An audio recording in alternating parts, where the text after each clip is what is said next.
E eu quero saudar a todos com a paz do Senhor Jesus.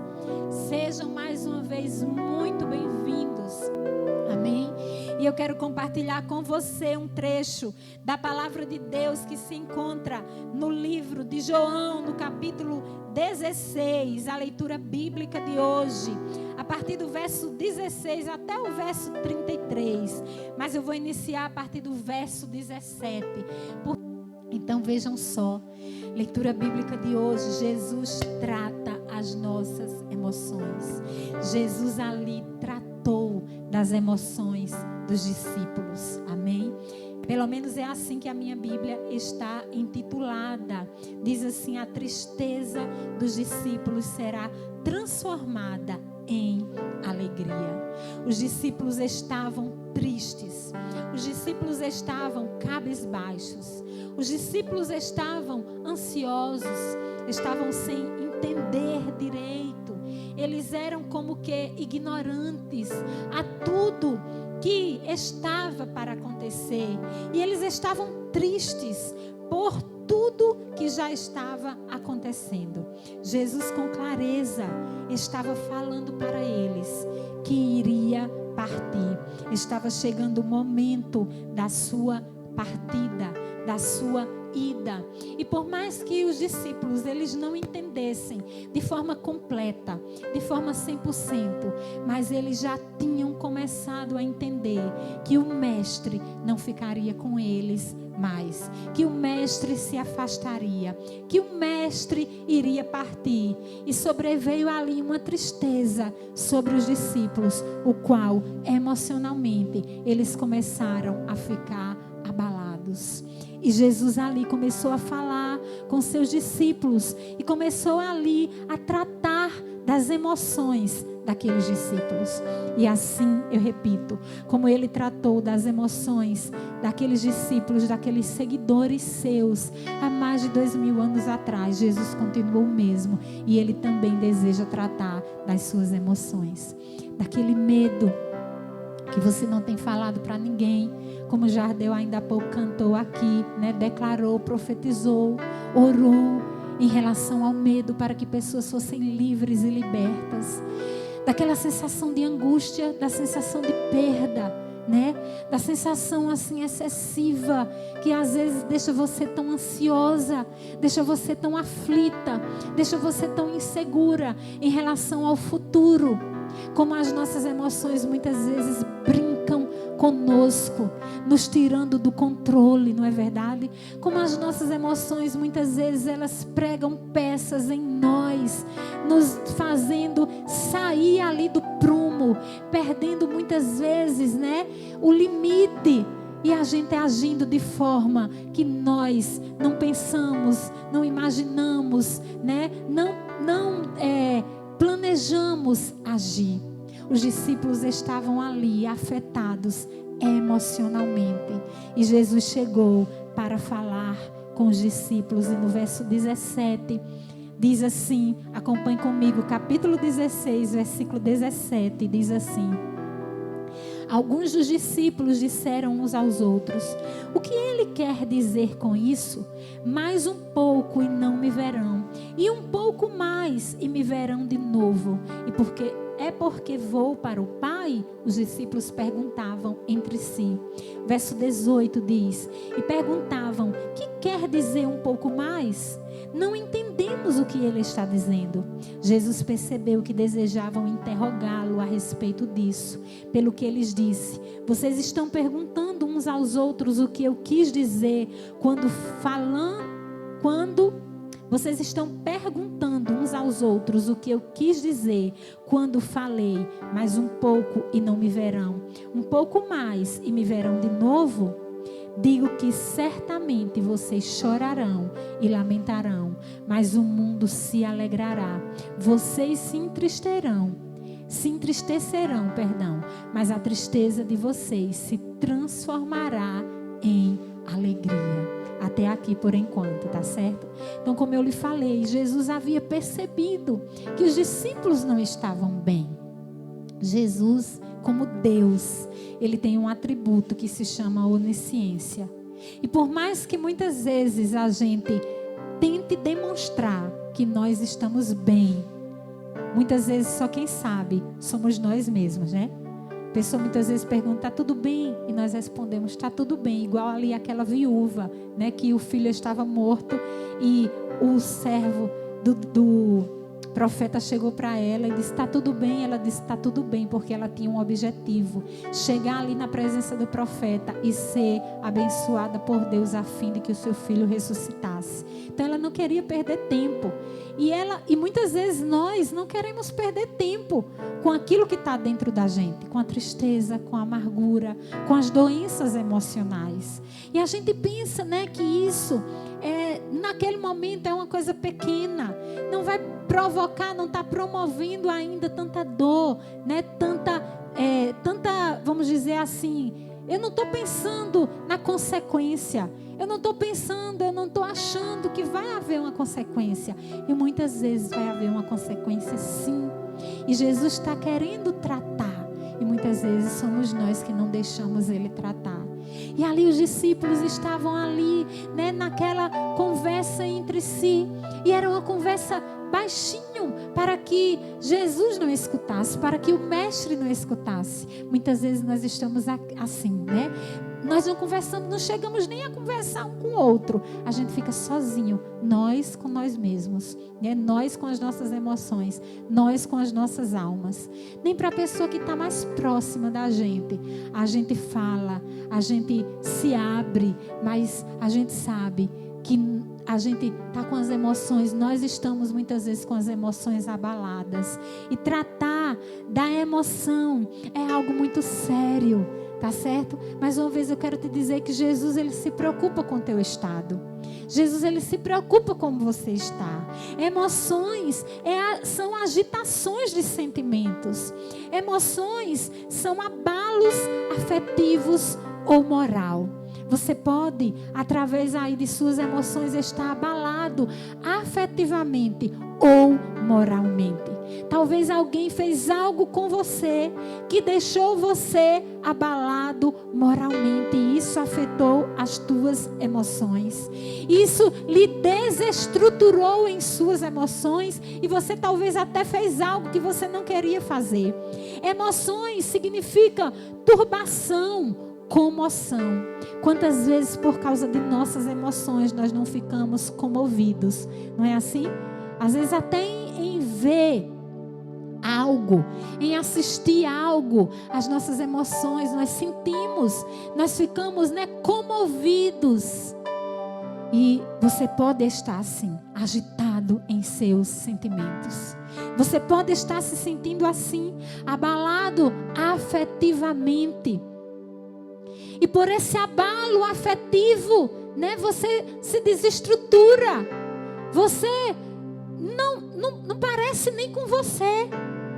Você chega muitas vezes a não saber mesmo quem você é.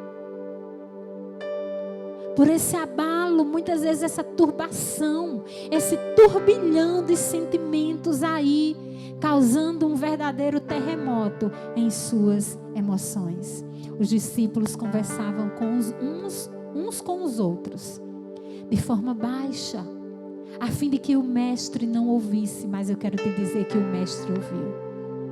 Jesus quer te dizer nessa noite que Ele ouve, que Ele vê todas as vezes que você está abalado afetivamente, que Ele vê todas as vezes que as tuas emoções estão aí como que um turbilhão, que você aparentemente está estruturado, mas por dentro você está totalmente desestruturado. Jesus, Ele te vê, Ele vê a comoção, Ele sente o abalo moral, Ele sente o abalo afetivo. Jesus vê, e Ele viu, e na sua onisciência Ele não só viu, mas Ele também ouviu. Por menores que sejam os seus sussurros, eu quero te dizer nessa noite que o Senhor ouve. Por menores que sejam, eu quero te dizer que o Senhor ouve. E o Senhor ouviu os discípulos. E o Senhor falou para aqueles discípulos, no finalzinho do verso 20, que eles estavam chorando e se lamentando. Mas no final do verso 20, ele diz assim: mas a tristeza de vocês se transformará em alegria. E eu quero meditar com você aqui em primeiro lugar. O nosso primeiro ponto aqui dessa mensagem é que a sua e a minha alegria, ela virá por meio da transformação e não por meio da substituição. Eu vou explicar aquilo que Deus passou para mim nessa tarde. Eu vou passar para você em nome de Jesus. Quando Jesus estava falando com os discípulos, olha, o mundo se alegrará. Ele estava dizendo que ele ia morrer. Ele ia subir a cruz do Calvário. Era algo com que o mundo se alegraria, porque muitos desejavam a sua morte. Muitos desejavam a sua dor. Muitos desejavam o seu fim. E ele declarou ali aos discípulos: o mundo se alegrará. Mas ele continuou dizendo: vocês se entristecerão. Ele estava falando para os discípulos que os discípulos, eles iam passar pela tristeza. Ele não estava dizendo que ele ia substituir a tristeza, porque nós precisamos passar pelo processo. O processo é necessário. Nós temos que entender que o processo é necessário. Jesus, ele estava ali falando com os discípulos: olha, o mundo vai se alegrar e vocês irão se entristecer. Eu quero que você me entenda que muitas vezes em nossas vidas nós teremos momentos de tristeza. Mas isso não quer dizer que eu ficarei triste até o fim de minha vida. Jesus não estava dizendo aqui para os seus discípulos: eu sou discípula, eu sou seguidora de Cristo. Você é discípulo, você é seguidor do Senhor. Se você se considera discípulo e se você está com problemas emocionais a ponto de você estar triste, eu quero te dizer que a tua tristeza, ela vai se transformar em alegria. Talvez você esteja pensando para Deus substituir a tua tristeza. Todos nós passamos por momentos de tristeza enquanto seres humanos. Quem aqui não já se sentiu triste? Eu acredito que se eu perguntar e você começar a responder aí, a turma da mídia, né, vai observar através aí do canal e através aí do Instagram. Se eu perguntar quem já se sentiu triste, quem já teve tristeza, quem já passou por um momento de tristeza, você vai colocar eu. Sim, eu já passei, eu já fiquei triste. Todos nós já enfrentamos momentos de tristeza. E Jesus estava falando aqui para os seus discípulos: o mundo se alegrará, vocês se lamentarão. Jesus estava dizendo que eles iam chorar. Jesus estava dizendo que eles iam ficar tristes. Jesus estava dizendo que eles iam ter um momento ali que não seria bom para eles. Mas Jesus continuou dizendo: mas eu converterei.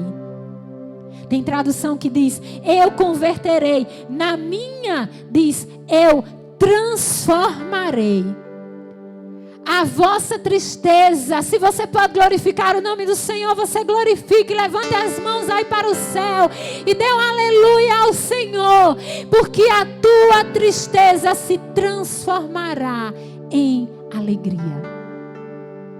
E eu vou te explicar. No primeiro ponto, a alegria virá por meio da transformação e não por meio da substituição. Preste bem atenção. Se a mãe sempre dá um brinquedo novo cada vez que o outro quebra ao seu filho, o que é que vai acontecer? Imagine aí, você tem um filho e cada vez que o brinquedo quebra, você vai lá e substitui o brinquedo por um brinquedo novo. O filho, ele está tendo aquilo que ele tanto gosta substituído, mas ele não passará por o processo da transformação. Preste atenção. Se a mãe sempre dá um brinquedo novo cada vez que outro quebra, a criança cresce esperando que todo problema seja resolvido por substituição. Isso não será crescimento nem para mim nem para você. Crescer pensando que tudo vai ser substituído em nossa vida não é crescimento. Sabe por quê? Porque isso não acontece. Isso não acontece, isso é irreal. Isso não é a forma certa. Se a mãe sempre telefona para outros amigos ou convida amigos para brincar com o filho, você imagine, todas as vezes, eu tenho um filho de 7 anos. E eu sei como ele se sente, principalmente nesse tempo de quarentena. Todo dia ele quer brincar com um amigo. E quase todos os dias eu tenho que dizer não para ele quando ele me pede. Por quê? Porque é tempo de isolamento social. E há exemplo de alguns meses atrás em que crianças podiam ir lá para casa, agora não pode mais. E mesmo assim, tinha dias que crianças ainda não podiam ir. Por quê? Porque cada um tem sua rotina em sua casa. E a criança, ela vai precisar, meu filho vai precisar ouvir, não meu filho, hoje não pode. Mas se cada vez que ele me pedisse para um amiguinho ir lá para casa, e eu ligasse para o primeiro amiguinho e dissesse, não posso, e eu ficasse, vou no segundo, no terceiro, no quarto, no quinto, no sexto, até o 10º, até encontrar um amigo que fosse brincar com ele. O que é que acontece na vida da criança? A criança cresce esperando sempre que alguém a salve de uma situação de crise. E todos nós passamos por crises em nossas vidas. Você está entendendo que Jesus quer tratar o teu emocional, mas Ele quer te deixar uma pessoa mais forte? Ele não quer te deixar uma pessoa mais fraca? Ele não quer fazer que você cresça como um menino ou uma menina mimada, que o brinquedo quebra e a mãe não tem nem dinheiro, às vezes fica endividada e compra lá outro brinquedo. Tome aqui, meu filho, para você não chorar.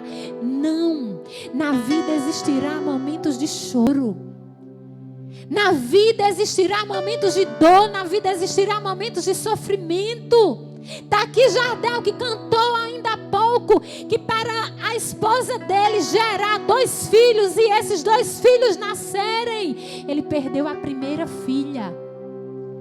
Mas eu jamais me esquecerei, ele também não, o versículo que Deus deu para ele. Eu é que sei que pensamentos tenho a vosso respeito, diz o Senhor. São pensamentos de paz e não de mal, para vos dar um futuro e uma esperança. Eu dei esse versículo a Jardel de madrugada. Não foi assim, Jardel?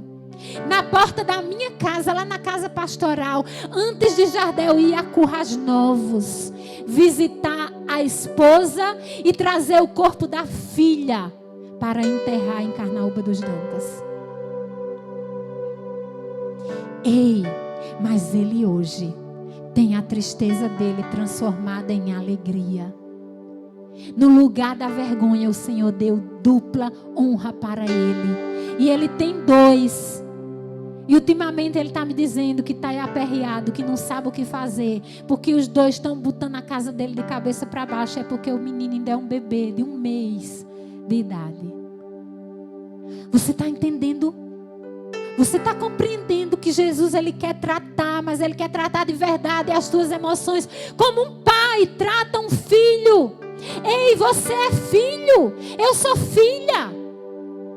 O pai não trata filho como um menino mimado, porque senão o que é que vai acontecer com ele? E ele vai pensar que tudo na vida dele se resolve com uma substituição. Ele vai pensar que na vida dele, quando ali não tiver uma pessoa, a situação se salvará. A situação da crise, ela sempre, quando ele estiver em crise, sempre se salvará. Ele sempre vai receber sim. E na vida nós temos que estar preparados para receber não. Você está preparado para receber não? Jesus disse: a tua tristeza vai se transformar em alegria. Não é por substituição. Ouça a voz do Senhor nessa noite usando a minha vida.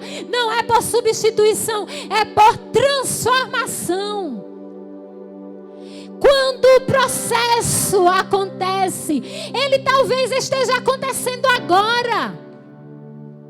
Eu provavelmente estou falando a pessoas em que o processo está acontecendo agora, o processo de transformação. Lembra de José, o que foi que os irmãos dele fizeram com ele? Pegaram ele, tiraram a túnica que o pai tinha dado a ele, colocaram ele num poço lá, num buraco, tiraram ele depois, venderam para estrangeiros. José, naquele tempo, enquanto passava por aquele processo, José se entristeceu. José chorou. O Senhor quer tirar, o Senhor quer enxugar as tuas lágrimas nessa noite. Se você está passando pelo processo, o Senhor conhece as suas dores. O Senhor quer enxugar as tuas lágrimas. Eu quero te dizer que José chorou. Eu quero te dizer que José se entristeceu. Eu quero dizer que José se sentiu traído, que José se sentiu humilhado, que José se sentiu solitário, longe da família. Os próprios irmãos fizeram aquilo com José. José agora foi como escravo para uma terra que ele não conhecia, longe do pai dele. Mas a alegria dele foi transformada. A alegria dele foi, a tristeza dele foi transformada em alegria. Ele passou por todo aquele processo. E ele cresceu, mesmo ali dentro daquela prisão, ele cresceu, até que um dia ele saiu de lá. O Senhor foi bom para com José. O Senhor não deixou de estar com José. Ei, eu quero te dizer que o Senhor não deixou de estar com você. O Senhor não deixou de te ver. Ele ia deixar aqui os discípulos sozinhos. Mas sabe quem viria? O Consolador viria. Se Jesus não tivesse ido, o Consolador não teria vindo. E o Consolador está aí com você. Porque Jesus quer tratar as tuas emoções nessa noite. Reprime a tua voz de choro, diz o Senhor, porque há recompensa para as tuas obras. José foi transformado ali governador. Depois de Faraó, ele era o segundo homem. Ele teve sabedoria para 7 anos de fome, depois para 7 anos de fartura. E José foi juntando, foi armazenando. E aquele homem, aquele rapaz que havia sido humilhado pelos seus irmãos, foi transformado em um grande homem. E aquele grande homem foi quem supriu no futuro a necessidade de sua família. Mas ele passou pela transformação. Ele não passou pela substituição. José podia dizer naquele momento: ei, me troca por outro irmão. Nenhum irmão queria estar ali no lugar de José. Pelo contrário, até aquele que dizia: não faça tanto assim. Até aquele que em algum momento diz: não mate ele. Mas nem tampouco disse assim: vamos levá-lo de volta para o Pai. Jesus quer tratar as suas emoções nessa noite. No verso 21 diz: a mulher que está dando à luz sente dores, porque chegou a sua hora. Mas quando o bebê nasce, ela esquece a angústia por causa da alegria de ter vindo ao mundo aquela criança. Ei, ouça em nome de Jesus: o bebê foi a causa da dor. Mulher que tem uma criança por meio de parto normal e até por meio de cesárea, sente dores, nem que seja depois, a dor da cirurgia. Mas uma mulher de parto normal, ela sente dores. E naquele momento ela pensa assim: ai meu Deus, para que eu fui inventada em engravidar? Quem é mulher que já teve filho normal sabe o que eu estou falando. Mas depois a criança nasce. E é uma alegria tão grande. Aquela tristeza da dor do parto foi transformada agora em uma alegria. E ela se encontra com o filho nos braços. A mulher, quando está para parir, ela sente dores. E ali é a dor da tristeza. Mas logo que a criança nasce, ela nem lembra mais do seu sofrimento. Pelo prazer, pela satisfação, pela alegria. Eu jamais esquecerei a sensação que eu tive de ter a minha primogênita em meus braços. Eu não me lembrei mais de dor. Eu não me lembrei mais de nada. Eu só sentia uma alegria, eu só sentia um prazer. Eu lembrava do meu esposo, aquele elo tão forte, marcado ali agora pelo nascimento daquela criança.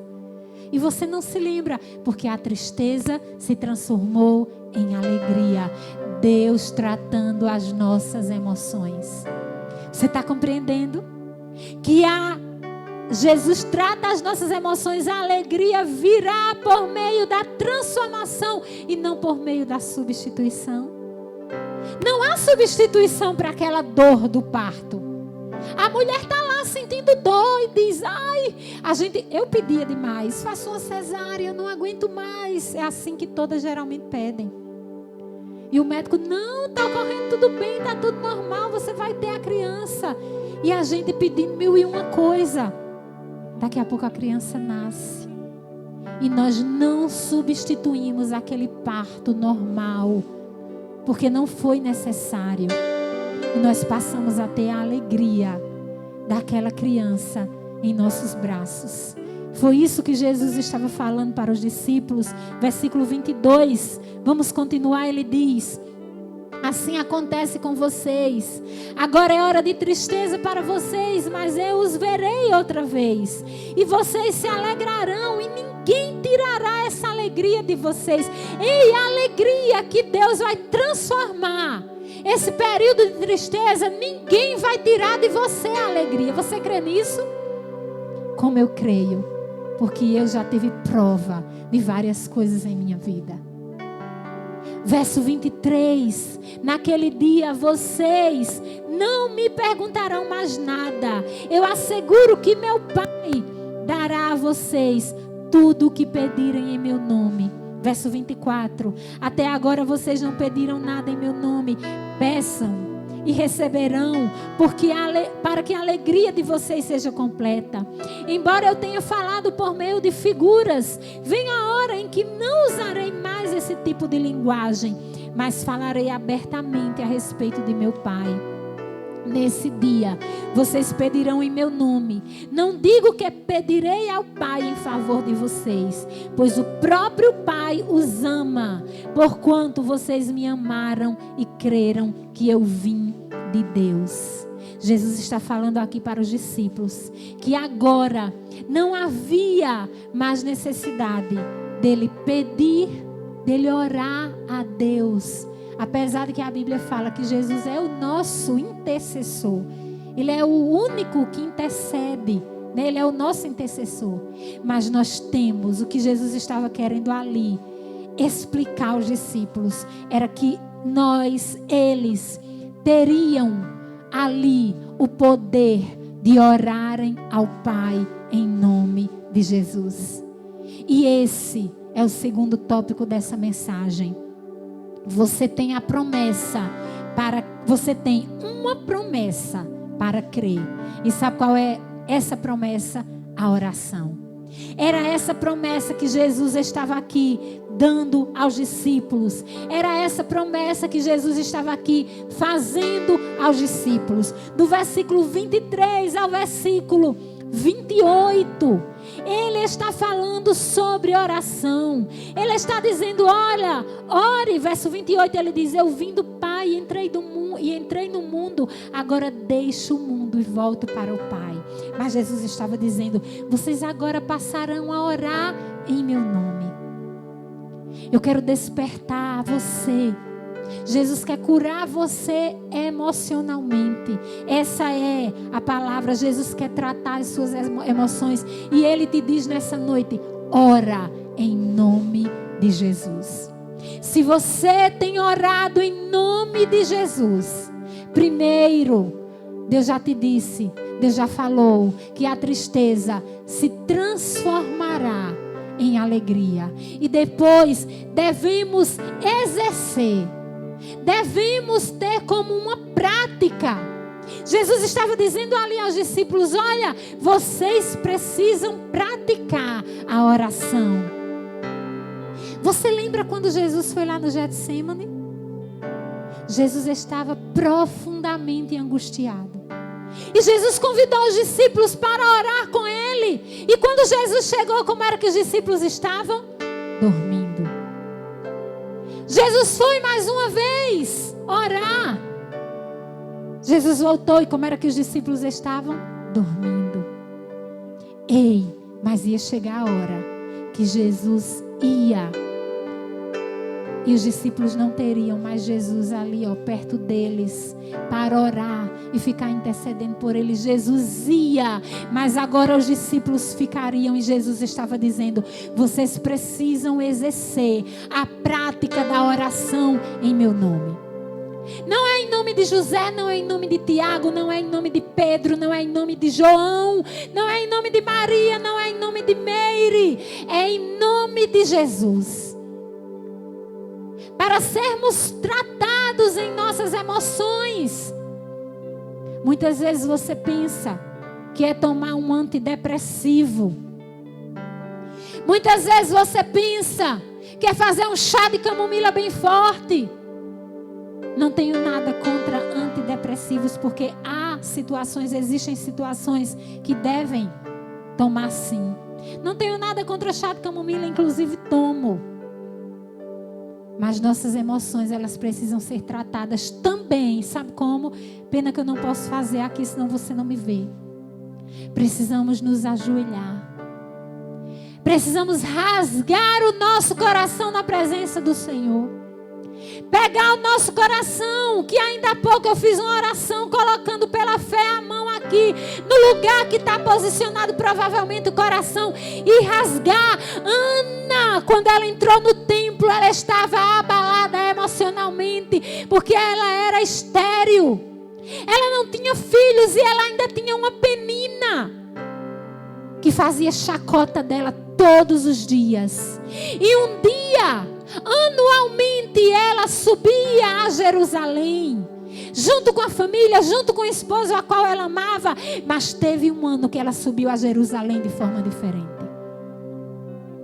Teve um ano que ela subiu a Jerusalém com um propósito diferente. Talvez esse seja o ano que você tenha que fazer um propósito diferente para cuidar das tuas emoções. Talvez ano após ano você tem subido a Jerusalém e não tem tomado uma decisão como Ana. E nessa noite o Senhor me manda te dizer: sobe a Jerusalém de forma diferente. Sobe a Jerusalém como Ana. Ana estava abalada emocionalmente, mas naquele ano ela não viu penina. Naquele ano ela não viu que ela não podia ser fértil. Ela subiu a Jerusalém de forma diferente. Sabe para quê? Para se humilhar, para rasgar o coração diante de Deus, para se quebrantar na presença de Deus. Ei, Deus quer tratar as emoções, mas precisamos nos humilhar, precisamos nos quebrantar, precisamos rasgar o nosso coração como Ana fez. Decide fazer algo diferente. Você tem ficado na mesmice, está vendo que você está sofrendo com suas emoções, está abalado emocionalmente, está agitado em seus sentimentos. Isso não vai dar coisa boa. Isso no mínimo, é algo chamado ansiedade. Isso não vai dar coisa boa. Você está se sentindo abalado afetivamente, moralmente? É com você que Jesus está falando nessa noite. É com você, é conosco que Jesus está falando. Um dia eu fiz como Ana. Eu esperava já há 6 anos por um filho. E um dia, ouvindo uma pregação como essa que você está me ouvindo, eu decidi tomar uma decisão diferente. Eu decidi subir ao monte do Senhor e subir de forma diferente, quebrantada. Eu decidi rasgar o meu coração como Ana. Eu decidi ali rasgar a minha alma, entregar as minhas emoções, dobrar os meus joelhos. Eu não precisava naquele momento de médico aqui da terra. Nada contra os médicos. Eles são essenciais, muito importantes em nossas vidas. Mas naquele momento, na cura de minhas emoções, eu não precisava. Eu precisava estar pedindo a Deus em nome de Jesus. Eu precisava estar aqui fazendo o que Jesus estava passando para os discípulos. Nesse momento, ei, eu vou. Mas vocês pedirão a Deus. Vocês pedirão ao Pai em meu nome e eles lhe ouvirão. Era uma promessa. E em segundo lugar, eu quero te dizer, você tem uma promessa para crer. Quem tem promessa tem vida, meu irmão. Hoje eu lembrei lá em casa disso. E eu glorifiquei a Deus. Antes de vir para cá, quem tem promessa tem vida. Eu me lembrei, eu disse, Deus, eu tenho vida porque eu tenho promessa de Deus. Quem tem promessa tem vida. E aqui Jesus estava dizendo, vocês vão pedir em meu nome.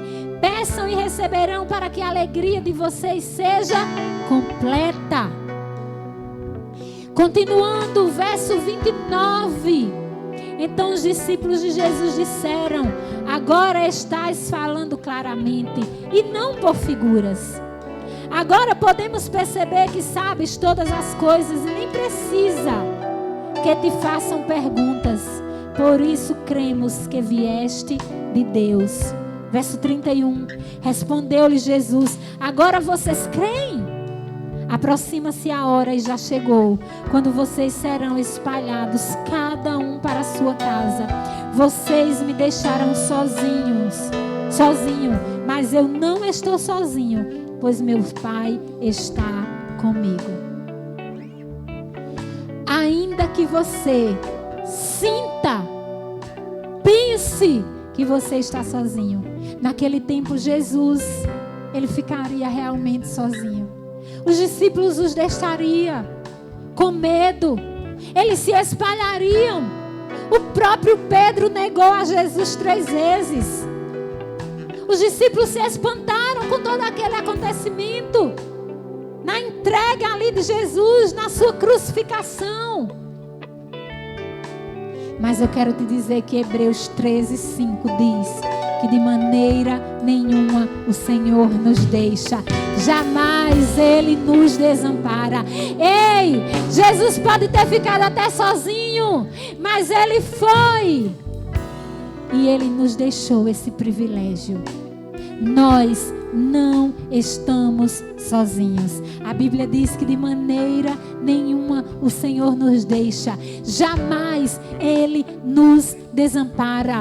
Pode ser em qualquer tempo. Pode ser no tempo da pandemia. Pode ser no tempo da falta de emprego. Pode ser no tempo da crise. Pode ser no tempo em que uns falam isso, outros falam aquilo. E Jesus não nos deixa. De maneira alguma te deixei. Hebreus 13:5. Jamais eu te desampararei. Jesus nessa noite está tratando suas emoções. E aí o último versículo, versículo 33 diz assim: eu disse a vocês essas coisas para que em mim vocês tenham paz. Nesse mundo vocês terão aflições, contudo tenham ânimo. Eu venci o mundo. Ei, Jesus nessa noite está te dando paz. Ele não enganou ninguém quando ele disse: no mundo vocês terão aflições, mas tenham bom ânimo. Eu venci o mundo. Ele disse aos discípulos, sabe o que foi que ele declarou para os discípulos? Sejam encorajados. Sabe o que foi que Jesus disse para os discípulos naquele momento? Ei, se encham de coragem. Vocês vão passar por aflições, mas se encham de coragem, porque eu venci o mundo. Ei, Jesus venceu o mundo. Ele venceu o mundo. Se ele venceu o mundo, você que é discípulo dele também vencerá. A tristeza se transformará em alegria. Ei, Jesus fala com você nessa noite. Ele trata as tuas emoções. Ele quer te dar a paz que excede todo e qualquer entendimento. Jesus estava dando ali para os discípulos uma paz. Ele não estava dando guerra. É incrível como no começo dessa pandemia o Espírito Santo falou comigo e disse: não se preocupe, minha filha. Você sempre viveu pela fé. Não lhe faltará nada. É incrível. É incrível como quanto mais a gente ouve coisa, mais uma paz vem.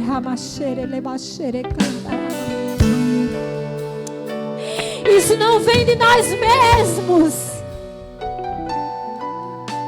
Isso não é nosso. Não é nosso. Se fosse de mim mesma, eu estaria ansiosa. Eu estaria talvez depressiva. Eu estaria, nem sei como eu estaria. Diante de tantas coisas, de tantos noticiários, de tantas sentenças de morte, de tantas palavras, de tantas crises, diante de tantas incertezas em relação ao futuro. Ei, mas eu tenho uma coisa chamada paz. Jesus quer te dar uma coisa chamada paz. E essa paz não tem dinheiro que compre. Essa paz não tem pessoa que te dê. Essa paz não tem viagem que você faça que te complete. Essa paz não existe nada material que te sacie. Essa paz é uma paz que excede todo e qualquer entendimento, que guarda a minha alma e guarda a tua alma. E era isso que Jesus estava dizendo. Ele estava encorajando os discípulos. E eles estavam dizendo: tenham bom ânimo, eu venci o mundo. Ei! No terceiro tópico dessa pregação, eu quero dizer para você: se aproprie da condição espiritual de Cristo.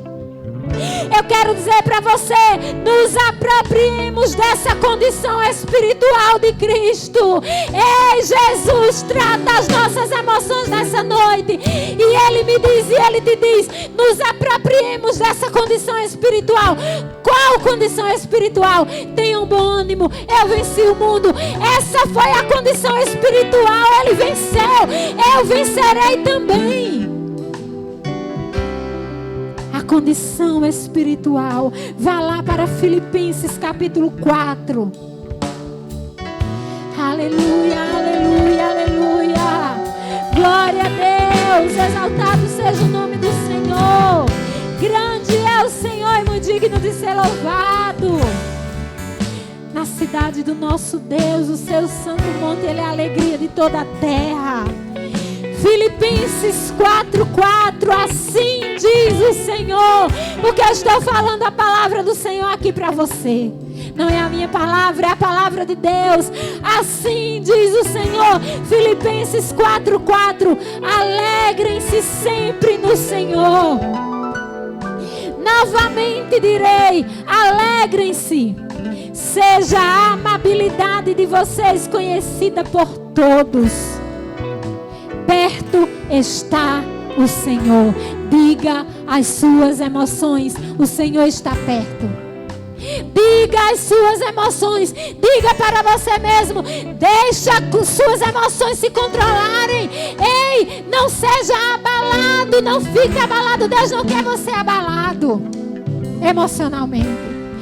Perto está o Senhor. Deus não quer que você fique descontrolado emocionalmente, pelo contrário, Deus quer te estabilizar, e a tua estabilidade virá através da palavra de Deus. Seja estabilizado através da palavra de Deus. Seja estabilizado através da palavra de Deus. Perto está o Senhor, versículo 6. Não andem ansiosos por coisa alguma, mas em tudo, pela oração e pela súplica, e com ações de graças, apresentem seus pedidos, sabe a quem? A Deus. Apresentem seus pedidos a Deus, em nome de Jesus. E aí o versículo 7, apropria-se, querido, dessa condição espiritual. Jesus te deu direito. Jesus me deu esse direito quando lá na cruz do Calvário Ele morreu por mim e por você. Apropria-se dessa condição espiritual. Verso 7. E a paz de Deus não é a paz dos homens, não é a paz do que está sendo feito, não é a paz do que está sendo programado, não é a paz da medicação, não é a paz do dinheiro, não é a paz de uma pessoa, não é a paz de um veículo, não é a paz de uma propriedade, não é a paz de um bem. Porque a paz que nós sentimos em nossa alma, muitas vezes não é porque tudo vai estar bem, mas a paz que nós sentiremos em nossa alma é porque nós já nos apropriamos dessa condição espiritual de Jesus, nos dada por Ele, por direito, ali na cruz do Calvário. E a paz de Deus, que excede todo entendimento, ela alcança o nosso entendimento, nosso intelecto. Ela vai muito mais além do que eu penso, do que eu acho, do que eu sinto. Essa paz, ela vai além do meu intelecto. Porque o meu intelecto muitas vezes rouba a minha paz. Você está entendendo que o teu pensamento muitas vezes rouba a tua paz. E essa paz que Jesus dá, ela ultrapassa, ela excede todo o entendimento. E ela faz mais o que? Ela guarda. Oh, aleluia. Obrigada, Jesus. Ela guarda o nosso coração, ela guarda o teu coração e ela guarda a nossa mente.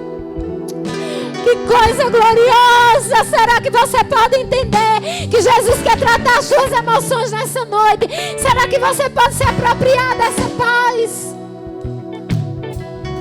E a paz de Deus, que excede todo o entendimento, guardará o coração e a mente de vocês em Cristo Jesus.